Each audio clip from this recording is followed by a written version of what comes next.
Okay, what's going on, people? I'm gonna give folk a chance to hop in. We'll get started very shortly, but in the meantime, Daniel, Barbara, Ernesta, Adrian, shout out to y'all. Pleasure to meet you. I am very happy to be here with you. I'm sorry, I had two Daniels. My other Daniel, what's up? What's going on, good brother?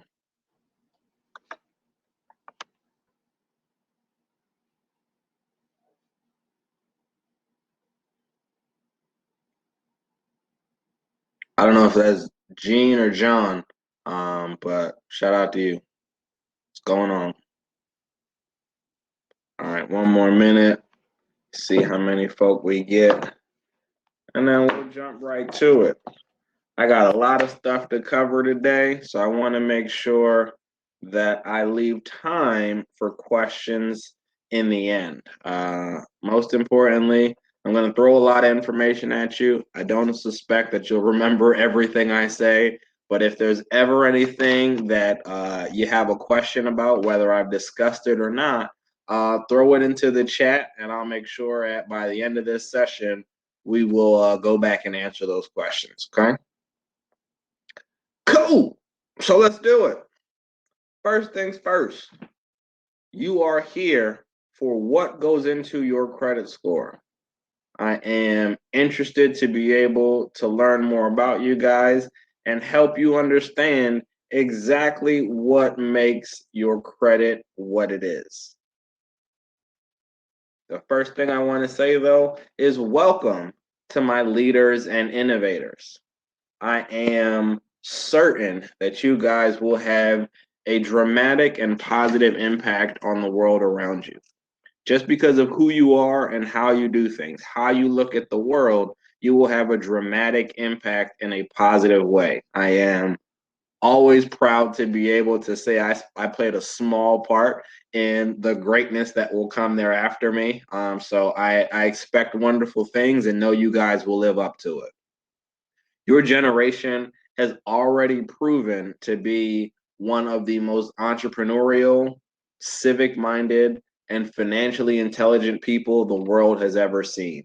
So keep going. Don't stop now. You guys are doing amazing things. You have come to conferences like this to be able to learn and build more. Take what you learn here, apply it to your own life, and keep going and growing. I am excited to see where it takes you. Second, I want to say thank you for attending this session in particular, specifically because this is a topic that we don't get to talk about enough on a regular basis, and that's money and credit.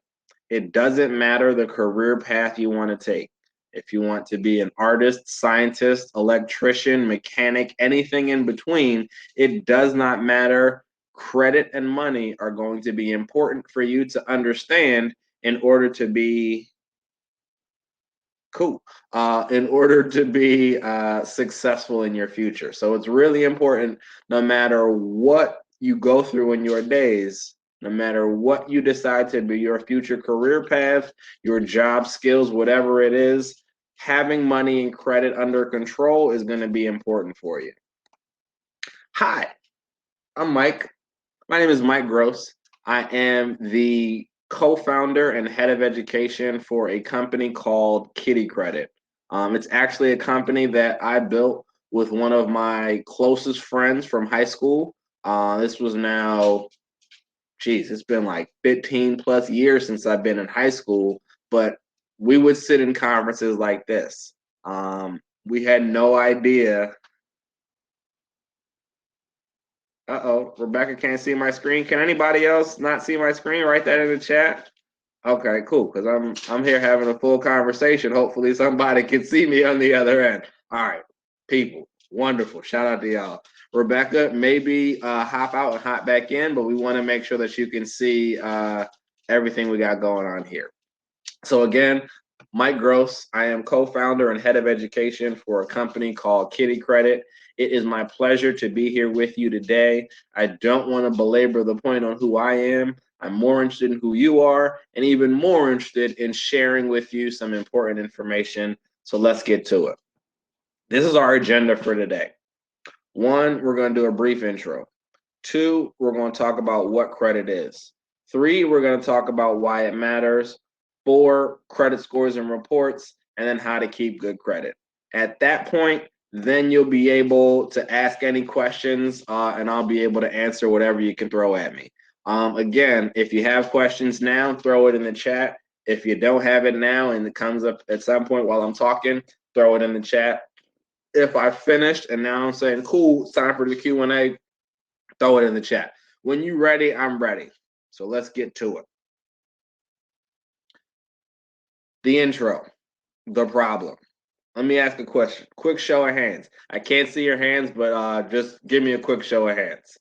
Who has plans on being broke in their life?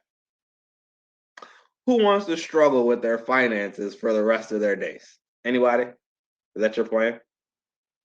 Since I can't see your hands, I'm going to assume it's none of you. The vast majority of us all have plans for our future, where we want to go to school, what we want to have for a job, where we want to live, how many kids we want to have, whether or not we're getting married, how we'll travel, all these kinds of things we come up with, but many times we forget how to pay for it. And our schools do a great job preparing us. They have us start thinking about what career options we could have, what college majors would lead me to whatever potential jobs I want in the future. But many times we forget about, again, how are we going to pay for it? And the average American, unfortunately, is lacking in this information. It is across the board. You are in good company. You are not alone, because no one ever really breaks down to us how best to manage and handle these things. We can't blame our parents many times. They didn't know, and their parents never taught them. So how do you teach something that you were never taught in the first place? So what ends up happening is we just pass down not knowing how these things work from generation to generation. That's come out to now 2 out of 3 Americans can't pass a basic financial literacy test.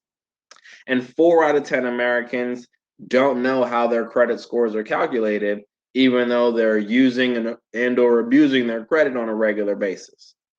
So in planning for our futures, unfortunately, many times we forget that we have to pay for it. And best understanding how to pay for it, how to manage our money and our credit in the future will have a big impact on our lives moving forward. So what I'm going to do today is, by the end of this session, in the next half hour or so, I'm going to make sure that you have a clear understanding on what credit is, how it works, and what that means for you. But first, let's talk about that problem. So because of that problem, our families are never really taught how money works. And then as such, we never understand how credit works. And as such, we never understand how that impacts our lives moving forward. That's a consistent problem for 2/3 of the country.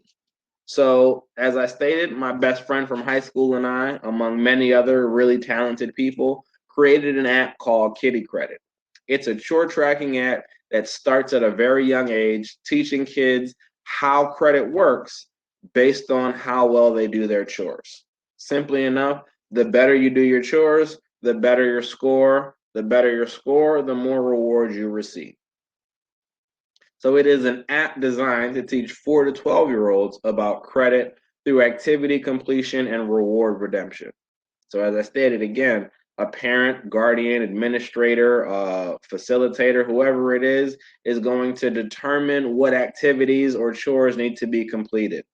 The child is going to then complete those chores and activities and earn a credit score for it. If they do their stuff on time and consistently, they will earn a great credit score. And with that great credit score, they'll be able to now redeem rewards for things that they would want in their own lives. Now, many families don't pay an allowance. I know in my household, we did not have no allowances going around. We allow you to live here. We allow you to eat the food that I made every day. We allow you to wear the clothes that I bought for you, to use all my electricity and internet. So then you might not get an actual allowance. No one was paying me cash for doing things around the house. But in some families, it might just be TV time. You get to stay up a little later today. You can have some ice cream tonight. You could invite a friend over. We decide what those rewards are, but it doesn't have to be money because not every family pays out an allowance.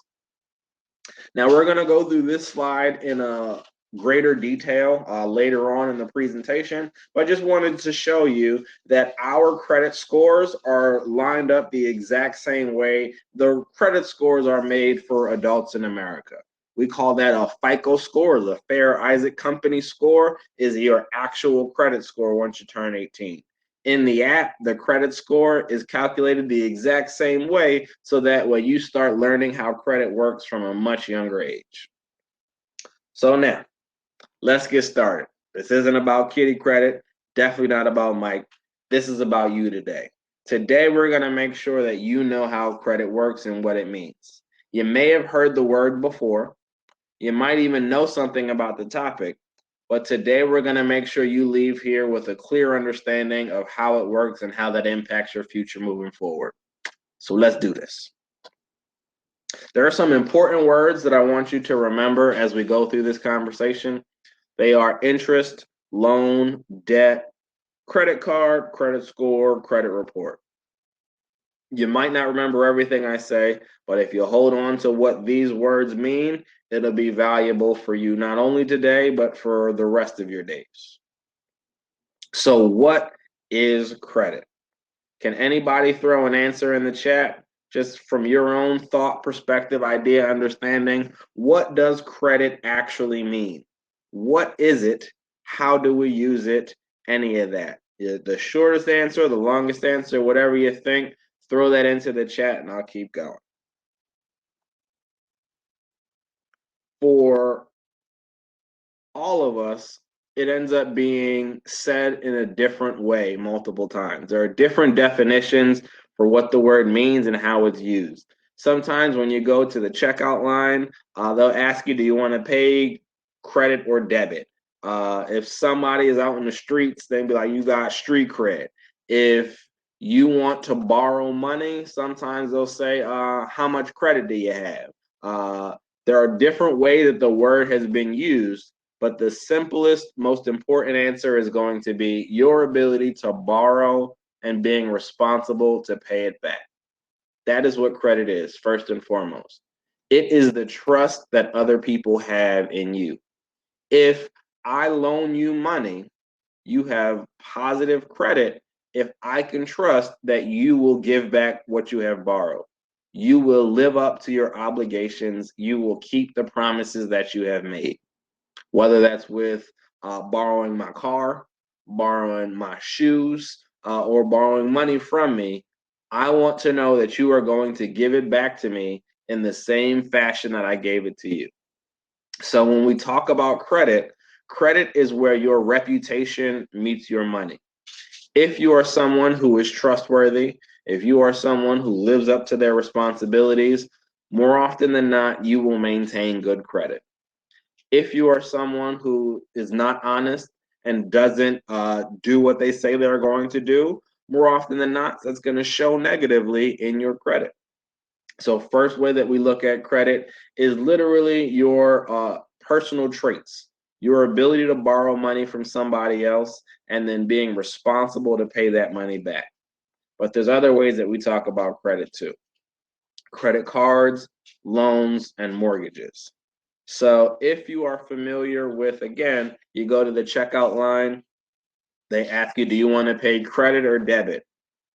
That question does not determine whether you are using a credit card or a debit card. That's really just in how you want to pay. When someone asks you credit or debit, what they're saying is, debit, do you want to put in the PIN number so that way your bank runs the transaction? Or credit, do you want to sign for it so that way the store runs the transaction?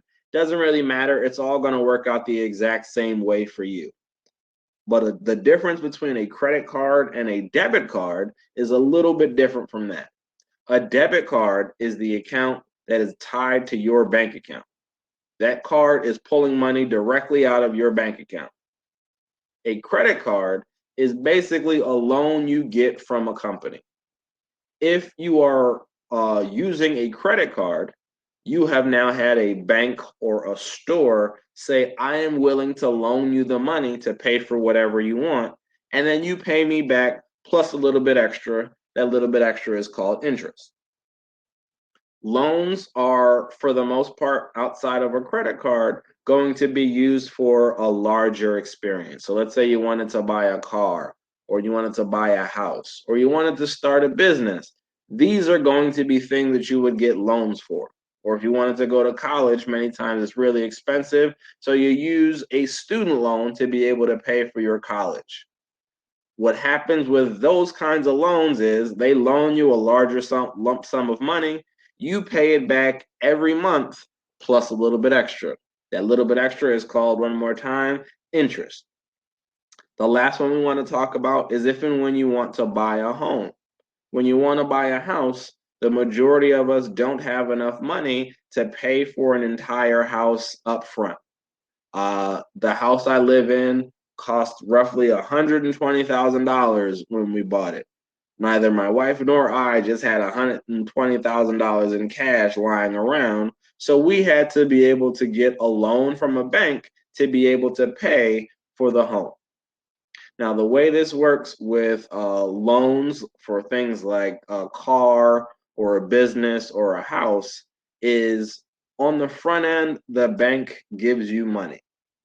When you are given that money, you use that money to buy whatever it was that you wanted. Now, when you are paying it back on time, everything is fine. If you stop paying things back, the bank will then say, because you can't manage the responsibility of paying this loan back, I am going to take back the asset.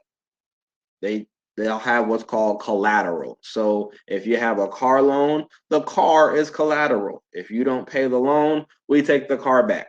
If you bought a house and you don't pay the mortgage, we take the house back. So on the front end, you and the bank own this together. They put up the money, you bought the stuff you wanted to buy and said, I'll pay you the money back. If you pay it back, cool. When you're done paying it back, it's all yours. But if you don't pay it back, then the bank comes and says, yeah, let me get that. You wasn't using it right. I could do better with this, so I'm going to take it back. Again, every month you pay a little bit on top of what you borrowed. That is called interest. The last word that we're going to talk about here is debt. Debt is all the money you've borrowed. So let's say you got a credit card, you got a student loan, you got a car loan, you got a mortgage. All of those, all that money that you've borrowed together, that total amount is going to add up to what we call our debt. Our debt is all the money that we owe to other people. So if you ever hear someone say, I got a lot of debt, that means they borrowed a lot of money from other people and they need to pay it all back over time. Now, why does it matter? It is important because if we ever want to do anything for ourselves, we need to showcase to other people that we are trustworthy. And when it comes to using money, let's say you wanted to get a phone or buy a car or rent an apartment, all these kinds of things are going to require that you can showcase to somebody else that you are trustworthy with money. The way we do that in America is through our credit. If we have a good credit history, people will believe that you will have a positive credit future. When you are first turning 18, in most every instance, you are what's called credit invisible.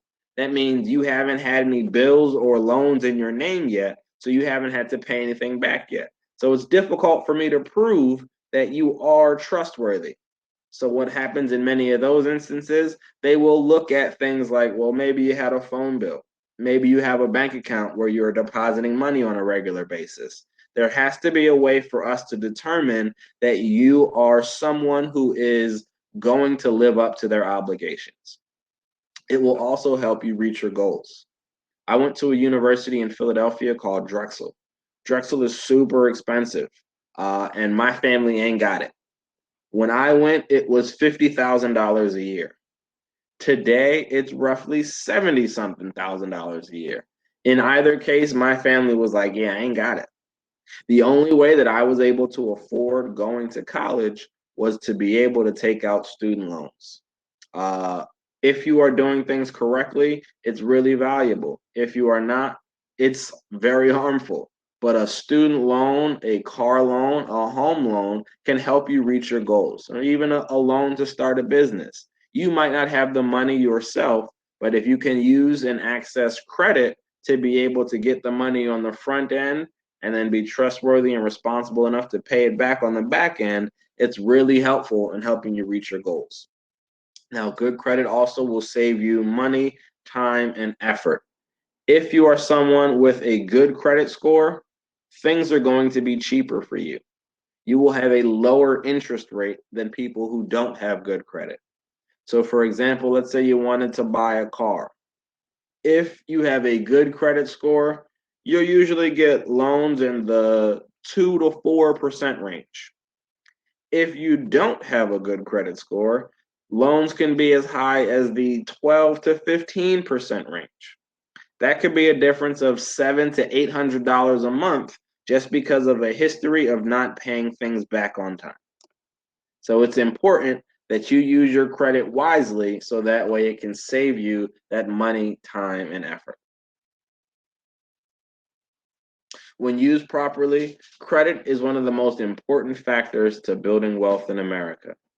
One of the main ways that we build wealth in America, that we have for ourselves and our children and their children, is by buying our own house. When you buy your own house, you have the ability to keep that asset that is worth money and save that and pass that on to your children. If we don't use our credit correctly, it can take years to recover from the mistakes. So, for example, again, I went to Drexel. It cost me a heck of a lot of money to go there. When I got out of school, I didn't do things the right way. I ignored my bill collectors. I was like, you know what? I ain't got it, so I ain't going to answer the phone anyway. All that did was ruin my credit and take me many more years to pay it back. I had $100,000 in student loan debt. That works out to about $1,000 a month every month for 10 years if you pay it back all on time. I did not pay it back all on time. So it took me more years on top of what was already projected to be able to get myself out of this hole of credit of student loan debt. I'm still working my way out, so don't feel like I made it. So the most important lesson from all of this is to use your credit wisely. Make sure that you are using it for your advantage, and we'll talk about specifically how to do that very shortly. So now let's jump into credit scores and reports and exactly what they mean. Again, if you have any questions as I'm going, please don't hesitate to throw them in the chat or wait till the end, throw them into the chat, but I'll make sure to ask you guys some questions if y'all don't have any for me. So a credit score is like your GPA for handling bills and other people's money. So each one of your grades basically is a representation of how well you have done in this class. Did you maintain the attendance? Did you complete the assignments that Mary Jane, that is a great question. I'll make sure to answer that one in the end. Did you complete all the assignments that were required to you? Were you a troublemaker in my class? All these things can have an impact on your grade in school. And the same thing works when it comes to your credit score. Did you pay back the money on time? Did you ignore your creditors? And things like that is going to impact how well we think you handle paying bills and other people's money. A good credit score is going to be above 670. The full range of credit scores, as opposed to with 0 to 100 scale, it goes 300 to 850. If you can get above that 670, then that is our, like, we'll call it like our B plus range. That is when you got really good scores. In the 600 to 670, those are okay scores. Below 600, not very good. So we always want to make sure that we are above 670 as best we can. If you can get into the 700-800s, then you're really onto something. But as long as you get that 670, this will ensure that you have a positive credit score that will not impact you negatively in the future. That updates regularly as you pay your bills and repay what you've borrowed. So you may have heard of companies like Credit Karma or Experian Boost, where they're going to showcase to you what your credit score is on a daily basis. It is updated regularly as you pay your bills and repay what you have borrowed. So if you pay your bills on time every month on a regular basis, it'll be like, yep, they keep paying their bills on time. This is how their credit scores work. I saw some more questions. Daniel, is it worth going to college due to the debt that it can cause? That's a great question. Barbara, as high school students, when should we start working on our credit and how? Another fantastic question. Does it hurt your credit to check it? Also a great question.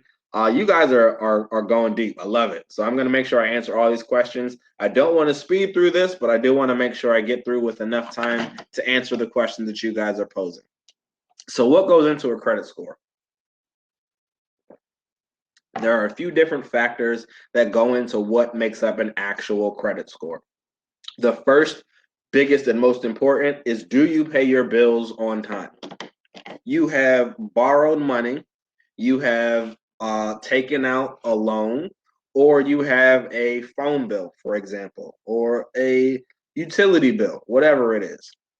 Are you paying it back on time is the most important factor when it comes to your credit score. If you are paying things back on time, then it shows that, yes, this person is trustworthy, reliable, and lives up to their obligations. If not, then not. Utilization. We're going to talk about these things in terms of credit cards because that's usually most people's first entrance into having and using their own credit. Utilization is how much of your credit have you actually used. Let's say you had a credit card with a $1,000 limit. If that $1,000 is what's been offered to you to use at any point in time, you really shouldn't use more than $300 at a time. Once you get to the high end of what you've been allowed to borrow, that means it's going to be difficult for you to pay it back quickly.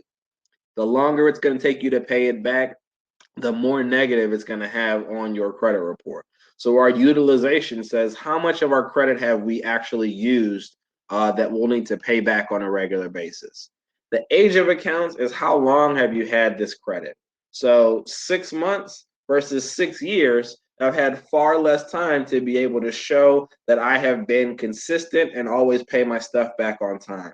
So the longer I keep an account, the more likely I am to have a positive credit score. Credit mix is going to say, can you handle different kinds of responsibilities? Can you have a credit card? Could you have a store card, a phone bill, a car loan? Can you manage all these things and still pay your things back on time? If you can do that effectively, that's going to provide you a quality credit mix, which is going to positively impact your credit. Inquiries is, are you always asking for more? So let's imagine that someone borrows money from me today. Then 2 days from now, they come and ask for some more money. And then 3 days from now, they come and ask for some more money. And then a week from now, they come and ask for some more money. At some point, I'm like, bro, what happened to the money that I already gave you? So consistently asking for more is going to negatively show that you don't really manage what I've already given you well. If you have used what I have borrowed, if you have borrowed money from me, paid it back, and then later come back and ask for more, saying, I now have proven my ability to be responsible. Can you raise the amount that you will loan me so that way I can borrow more and still pay that back regularly? Once in a while is okay. The more often you do it, it shows that you aren't really managing all the things that you have already been given. And then lastly is derogatory marks. Is there anything negative? So in school, that would be like detention, suspension, expulsion. Those kinds of things are going to look poorly on your report card. They're going to look poorly on your credit report. If you're not paying your bills, if you're ignoring your creditors, if you're filing for bankruptcy, these kinds of things show that you haven't managed your money well in the past. So we're going to assume, I don't know that you'll be able to manage money well in the future. So your negative or derogatory marks are going to negatively impact your credit report, your credit score. Again, as we discussed, in the Kiddie Kredit app, it's the exact same thing. Your payment history is a missed chore is like a missed payment. If you are using all of your rewards all the time, that means you're overusing. That means the same as utilization. The age of a chore is how long you've been doing it. It's gonna positively impact your score in the exact same way age of accounts will. The total number of chores or total number of accounts, if you can manage different multiple responsibilities, is going to look more positively on you. Inquiries, if you're always asking for more rewards, if you're always requesting more rewards, it's the same as if you're always asking for more.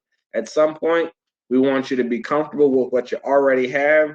And once you are comfortable with that and you've proven yourself trustworthy and reliable with that, then we can come back and talk to you about giving you more. I'm checking my time and I want to make sure that I get to answer your questions. So forgive me as I start to move a bit faster. Your credit report is going to be just like your academic school report card, but this time for how you're handling bills and other people's money. In the same way, it's going to showcase all of the things you have done and your grades accordingly. That's the same for your credit report. It's going to have all of the bills you have and all of the other people's money that you've borrowed. You can get that from 3 separate companies: Equifax, Experian, and TransUnion. Those are the credit bureaus in America, and they are the ones that determine what your credit report and credit score are going to be. So based on the thing that you've done, they will come up with a calculation and determine what your credit score is based on the things listed on your credit report. And you can receive a free one every year. So Natalie's question, does it hurt your credit score to check it? Every year you have access to a free report from each one of these companies to be able to check your credit score. You can use a company like Credit Karma or Experian Boost or some of these other ones that will be able to show you what your credit score is on a regular basis without negatively impacting it. So if you are always running more credit reports, it ends up looking like an inquiry because it seems like you're going to go get a new loan for something else over and over again.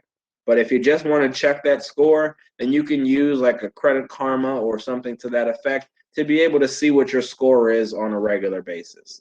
But every year, again, you are entitled to a free credit report from each one of those companies. What exactly is on that report is your overall credit score, the different accounts that are in your name, so all of your bills, all of the things that you have borrowed other people's money for.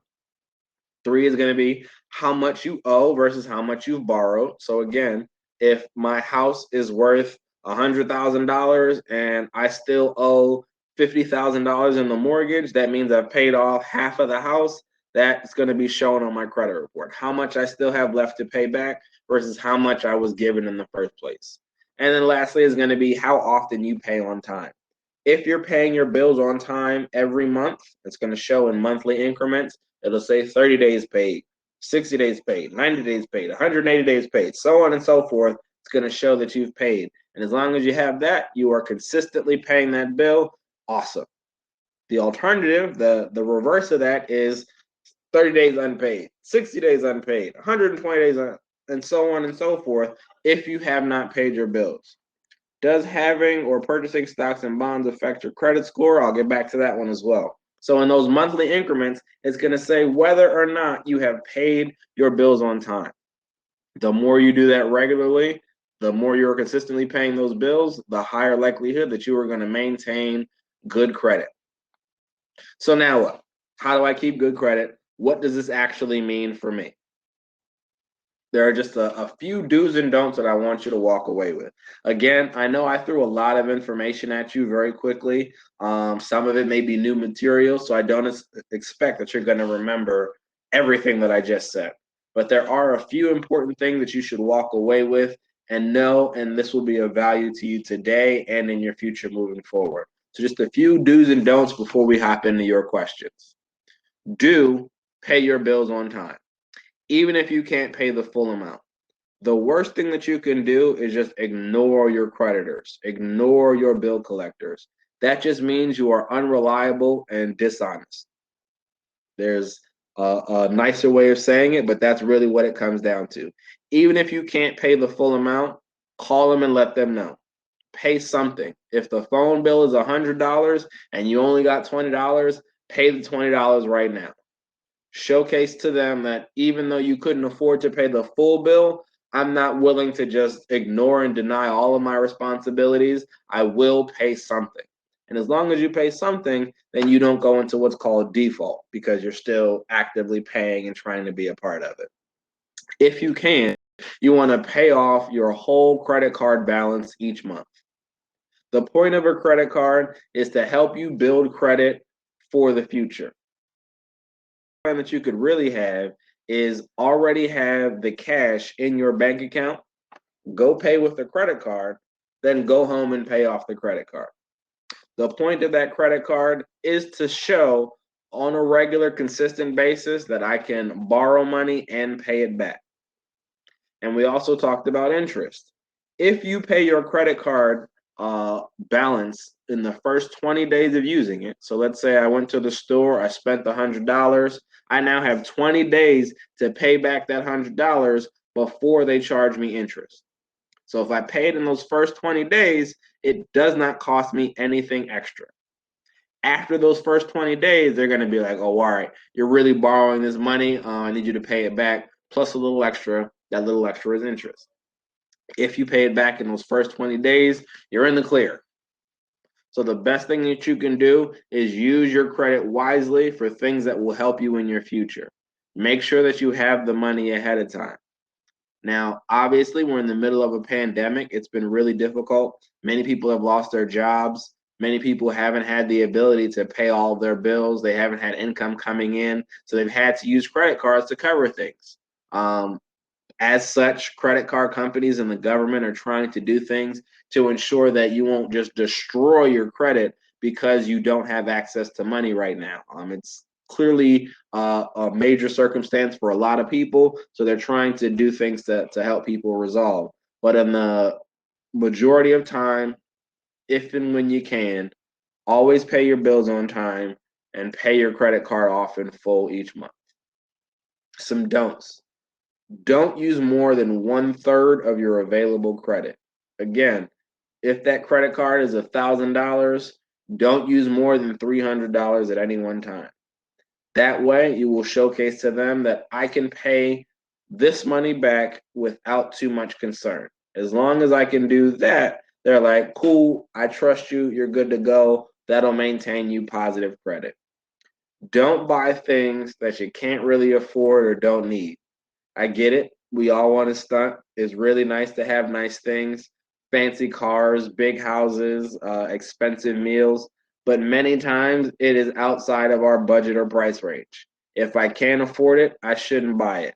And just because someone will loan me the money doesn't mean I need to spend that money that I don't actually have. And lastly, most importantly, never, ever, never, I keep saying it because I did it and it ruined my credit. Never, ever, never ignore your bill collectors. Ask for help and make a plan. They want you to pay the money back. So if you talk to them, they will help you figure out ways to be able to pay your loans back. If not, neither of you get anything. You get your credit ruined and they don't get their money back. So it's in everybody's best interest to work together to be able to figure out a good plan for how you can pay it back. Sometimes I just pay a little bit at a time every month until I get to a point where I can pay it back. Other times it's, well, we'll hold off on payments for a few weeks or a month so that way you can build up some time to make some more money so that way you can pay it back. There are ways for the most part that you can create a plan to pay back whatever loans you have. Okay. So with that, congratulations, we did it. I have sped you through our intro to credit, and there are some questions here, so let's run back and answer them. And if you have any more, please feel free to throw them into the chat. So the first question that came up from Mary Jane Goldenberg was, what about standard unsecured credit cards, secure credit cards, and all of the other kinds? What's the difference? What are the advantages? So a credit card really works one of two ways. secured or unsecured. A unsecured card means the bank is putting up the money and you pay them the money back. That's the standard credit card, is a unsecured credit card. For many people who don't have credit, who are credit invisible on the front end, they get what's called a secured card. With a secured card, you are going to put the money up front. So let's say you want a secured card for $300. You pay $300 on the front end. Then you go use your credit card as you need to. You swipe that card, money is pulled out of that. You now have this much that you owe. You have borrowed $300, you now pay $20. Each month, you're going to pay that loan back. You're going to pay that money back to the credit card. Yes, it is your money to begin with, but you're paying that money to the credit card so that way you can showcase that you are building consistency, that you have a habit of paying your bills on time. At the end of the period, you get all of the money back. So that $300 that you used on the front end to secure the card, you're going to get that money back, but you're also going to leave with a positive credit history. So the real difference is secured cards are easier to get for people who don't have a credit history. Unsecured cards are usually given to people who can already showcase that they have a history of positive credit. The difference is mainly in that otherwise are going to work exactly the same. You're going to swipe and use it the exact same way. It's really just about where does the money come from on the front end.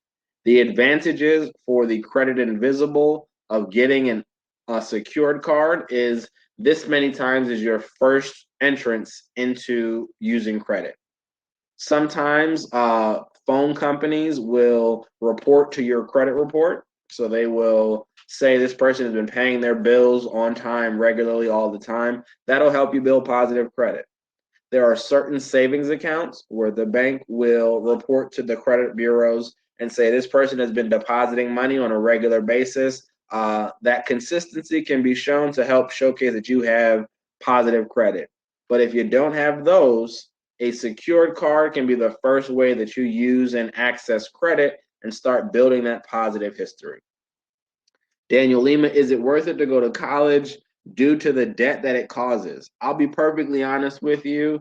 It should not cost you that much money to go to college. I think it is ridiculous how much money it costs to go to college. If I could do it all again,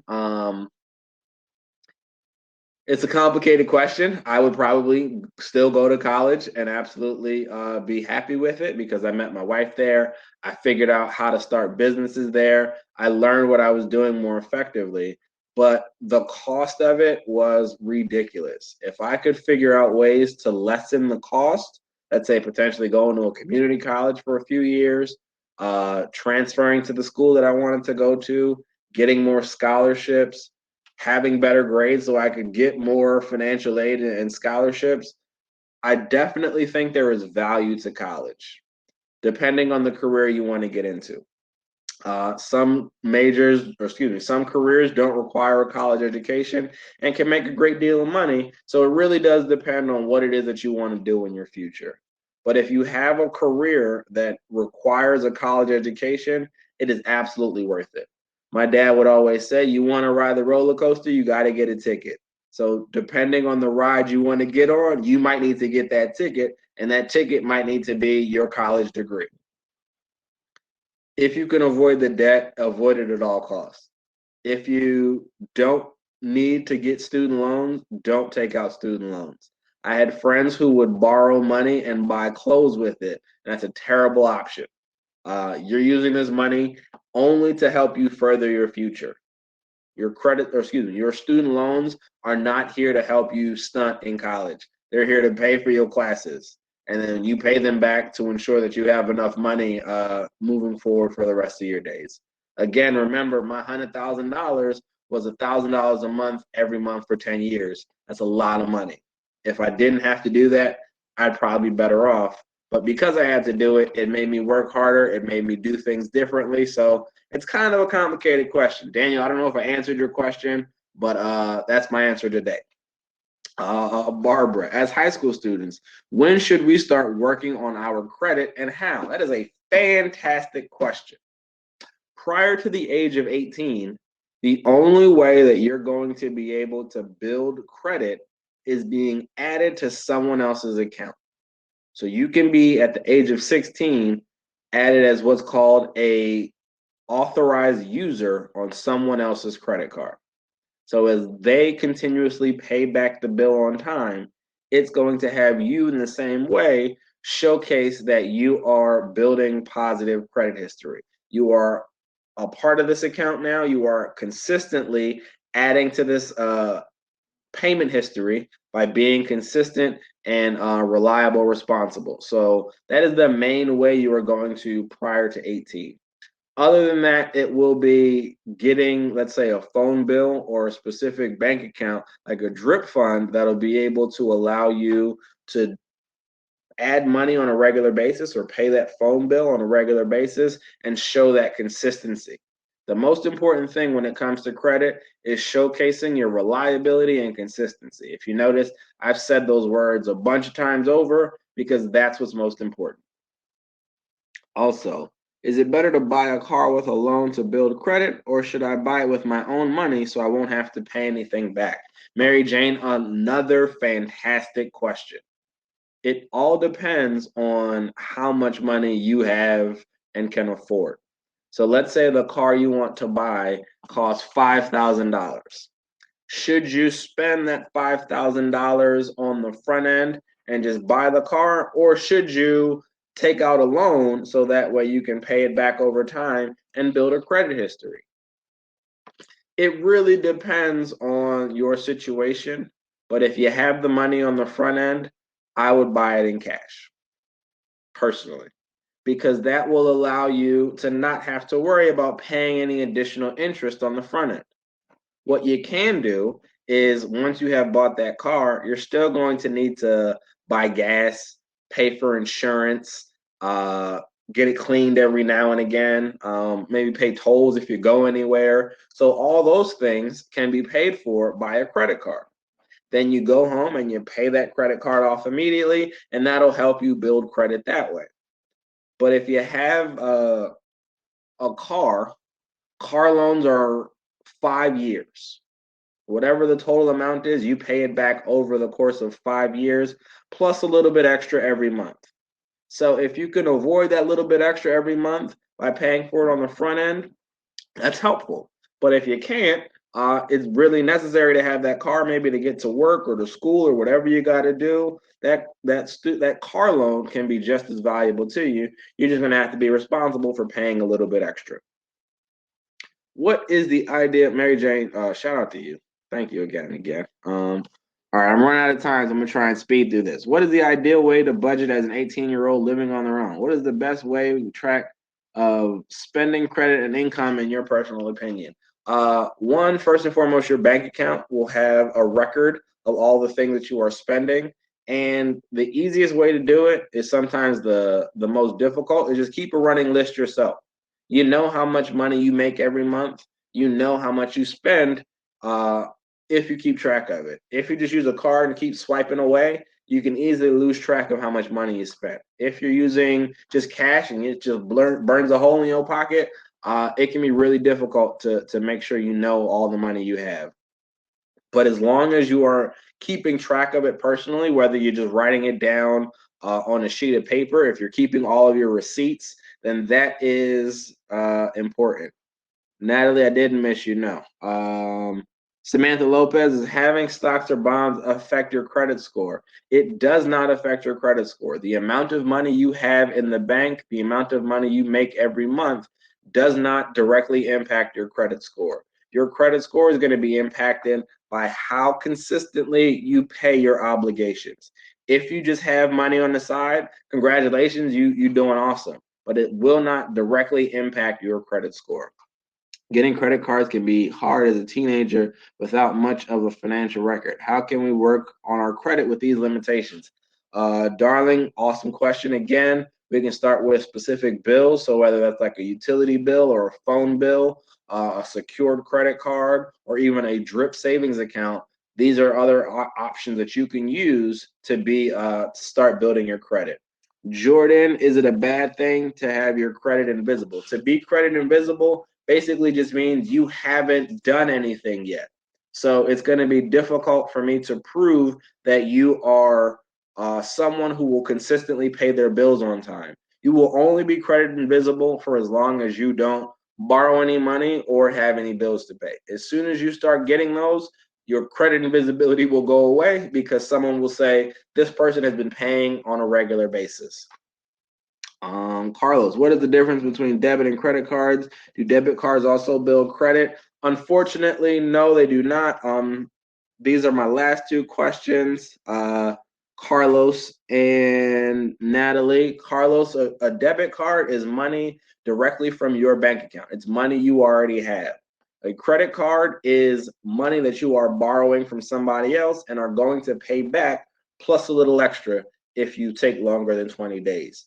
Debit card is all your money, so it does not build you credit because it's already your money. Credit card is you borrowing money, so it will build you credit as long as you are paying that bill back on a regular basis. Last one, Natalie, if you are checking your credit report literally like every day or week, like you want to run a new credit report, at some point it's going to look like an inquiry because it's going to be like you asking to get another loan. Why you keep checking your credit report all the time? But if you just want to see what your score is, you can use a company like Credit Karma or Credit Sesame or Experian Boost, and they will provide you with answers for what your credit score is and what's on your report without having to actually go to the credit bureaus and run that full report. So it will not hurt it to check it if you use like a Credit Sesame or a Credit Karma or something like that. But if you go to the TransUnion, Equifax, Experian every week and you're running your credit scores and report, at some point it will negatively impact you. Yeah, bam. And I'm only 2 minutes over. How does putting an authorized user of a credit card under someone else's name build my credit? Yes, if you are an authorized user on someone else's card and they are making positive, consistent payments, you will also build positive credit history. With that, I want to say thank you guys for all of the awesome questions. I'm going to put my contact info in the chat here. If you have any questions, please feel free to ask. I am super appreciative of you guys being a part of this conversation, and I would love to hear from you. So again, thank you guys for being awesome. Congratulations. Enjoy the rest of this day, and I'll see you in the conference.